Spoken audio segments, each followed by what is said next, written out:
consists of coenzyme and cofactors. போட்டுட்டு இந்த diagram போடணும். coenzyme ங்கிறது it is the protein portion of the enzyme which is inactive. coenzyme வந்து non protein portion of the enzyme active. ரெண்டும் சேர்த்து holoenzyme active. எழுதிட்டீங்களா holoenzyme? இது வந்து ரேரா கேட்பாங்க.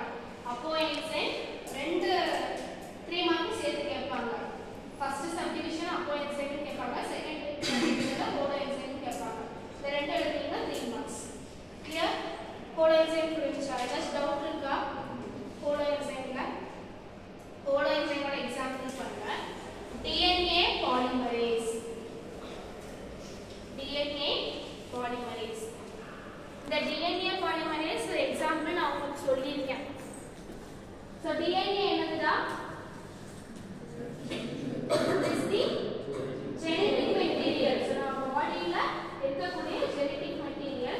So அந்த genetic material இப்ப forensic studies எல்லாம் எடுத்துக்கிட்டீங்கன்னு வைங்களேன். இப்ப யாராச்சும் சஸ்பெக்ட் வந்தாங்கன்னா அவங்களோட ஸ்மோக்கிங் சிகரெட் சாம்பிள் வந்து DNA எடுப்பாங்க, ஹேர் சாம்பிள் வந்து DNA எடுப்பாங்க, சலைவா சாம்பிள் வந்து DNA எடுப்பாங்க, ஃபிங்கர் பிரிண்ட்ஸ் வந்து DNA எடுப்பாங்க. ஸோ அந்த DNA எடுத்து DNA வந்து மல்டிப்ளை பண்ணுவாங்க. ஓகேவா? ஸோ நம்ம பாடியில இவ்வளோ 1000 DNA தான் இருக்கு அப்படின்னா சொல்ல முடியாது. So millions and trillions of DNA நம்ம பாடியில இருக்கு. ஓகேவா? ஸோ அந்த எக்ஸ்பெரிமெண்ட் பண்ணும்போது DNA வந்து உங்களுக்கு நிறைய தேவைப்படும். So they have to multiply DNA multiply பண்ணணும் அந்த ஸ்டடீஸ்க்கெல்லாம். அப்போ அந்த DNA மல்டிப்ளை பண்ணணும்னா என்ன வேணும் அப்படின்னா DNA பாலிமரேஸ் என்சைம் வேணும். ஓகேவா? பாலிமரேஸ்னாலே என்ன? என்சைம் பேஸ்ல முடியுதா? ஸோ DNA பாலிமரேஸ் எதுக்கு அப்படின்னா for the multiplication or amplification of DNA. 2 DNA 4 DNA மாறும், 4 8 மாறும், 8 மாறும், அந்த மாதிரி ட்ரில்லியன்ஸ் ஆஃப் DNA வந்து இந்த DNA பாலிமரேஸ் மூலமா நம்ம மல்டிப்ளை பண்ணிக்கலாம். அதுக்கு தான் வந்து ஹோலோஎன்சைமோட எக்ஸாம்பிள். புரிஞ்சா? So DNA polymerase the holoenzyme that catalyzes the polymerization of deoxyribonucleotides into DNA strand. புரிஞ்சா? DNA strand polymerize பண்றது is the vital component of DNA replication. என்ன சொல்றாங்க? DNA replicate பண்றது. replicateனா multiply பண்றதுக்கு அடுத்து. And magnesium ions act as the cofactor for the DNA polymerase. Holoenzyme என்ன பார்த்தோம்? coenzyme plus coenzyme. அந்த coenzyme இதுல என்னது? magnesium ions. அந்த magnesium ions DNA polymerase சேர்ந்தா தான் நமக்கு DNA replication நல்லா நடக்கும். cofactor இருந்தா தான் ஆக்டிவா மாறும். cofactor இல்லாட்டி inactive. So magnesium ion வந்து cofactor. புரிஞ்சா? holoenzyme புரிஞ்சா? So இதோட அந்த டெஃபினிஷன் எல்லாமே முடிஞ்சிச்சு. அடுத்து என்னது முக்கியமா?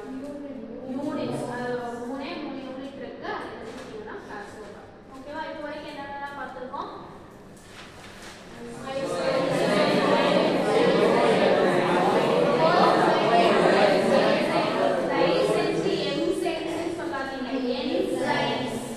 ஓகேவா? ஐசோஎன்சைம்,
enzymes வந்து இவ்ளோ கிராம் இவ்ளோ mg இருக்கும்னா மெஷர் பண்ண முடியாது.